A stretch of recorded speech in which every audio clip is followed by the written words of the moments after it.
बिस्मिल्लाहिर्रहमानिर्रहीम। अस्सलाम वालेकुम व्यूअर्स। इंसानी खूबसूरती में होंठों की इतनी ही अहमियत है जितनी हमारी आँखों, चेहरे और बालों की है। अगर आपके होंठ खुश्क और फटे हुए होंगे तो आपकी सारी खूबसूरती मांद पड़ जाएगी। होंठ हमारे चेहरे का एक ऐसा उज़्व है जो हमारे चेहरे की खूबसूरती को बढ़ाते हैं। आज की इस वीडियो में मैं आपके लिए होंठों की खूबसूरती और इनकी सेहत को बरकरार रखने के लिए चंद ब्यूटी टिप्स लेकर आई हूँ, जिन पर अमल करके आप अपने होंठों की खूबसूरती में इजाफा कर सकते हैं। होंठों की हिफाजत में एहतियात से काम लें। सूरज की मुज़र शुआएं चेहरे के साथ साथ होंठों की जिल्द के लिए भी नुकसान का बायस बनती हैं, क्योंकि होंठों पर जिल्द की बारीक तह होती है जिसमें मेलानिन कम पाया जाता है। इसीलिए जब भी घर से बाहर जाएं, चेहरे के साथ होंठों के लिए भी सूरज की मुज़र शुआओं से तहफ़्फ़ुज़ के लिए ऐसी प्रोडक्ट या लिपस्टिक का इंतखाब करें जिनमें SPF 15 शामिल हो। कहीं भी जाएं, पानी साथ ले जाएं। जिस्मानी सेहत के हवाले से पानी की अहमियत से आप सभी वाकिफ हैं। ये जहां आपकी मजमूई सेहत को बरकरार रखेगा, वहीं जिल्द और होंठों की भी कुदरती नमी और चमक को बरकरार रखता है।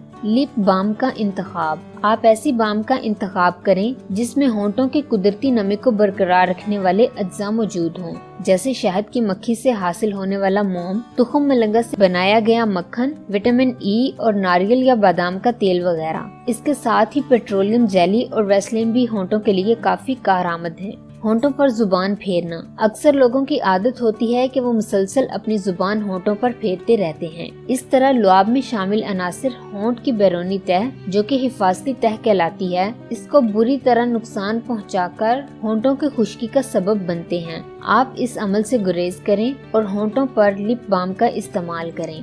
एक्सफोलिएट। होंठों की रंगत अगर गहरी होने लगे तो इसका मतलब ये है कि इसे एक्सफोलिएट की जरूरत है। इस मकसद के लिए चेहरे पर लगाया जाने वाला स्क्रब भी इस्तेमाल किया जा सकता है। इस तरह होंठों पर से मुर्दा जिल्द उतरकर नई जिल्द आने लगेगी और होंठ कुदरती गुलाबी नजर आएंगे। लिपस्टिक का इंतखाब। ऐसे होंठ जो पहले ही खुरदुरे और खुश्क हों, उनके लिए मैट लिपस्टिक मजीद नुकसान का बायस बनती है। लिहाजा इसके लगाने में एहतियात से काम लें और कभी कभार इस्तेमाल करें, या इसके बजाय ऐसी लिपस्टिक खरीदें जिनमें विटामिन E या ग्लिसरीन शामिल हो। और कभी मैट लिपस्टिक लगाना मकसूद हो तो पहले लिप बाम लगाएं। व्यूवर्स, डेली लाइफ को, आपकी जिंदगी को आसान बनाने के लिए मेरी एक छोटी सी काविश है। इसमें बताई गई रेमेडीज एक्सपर्ट्स की राय के ऐन मुताबिक होती हैं। इसलिए आपसे रिक्वेस्ट है कि अगर आपने अभी तक चैनल को सब्सक्राइब नहीं किया तो प्लीज सब्सक्राइब करके घंटी के बटन को दबा दें, ताकि आप हमारी हर नई आने वाली वीडियो से बाखबर रहें। शुक्रिया।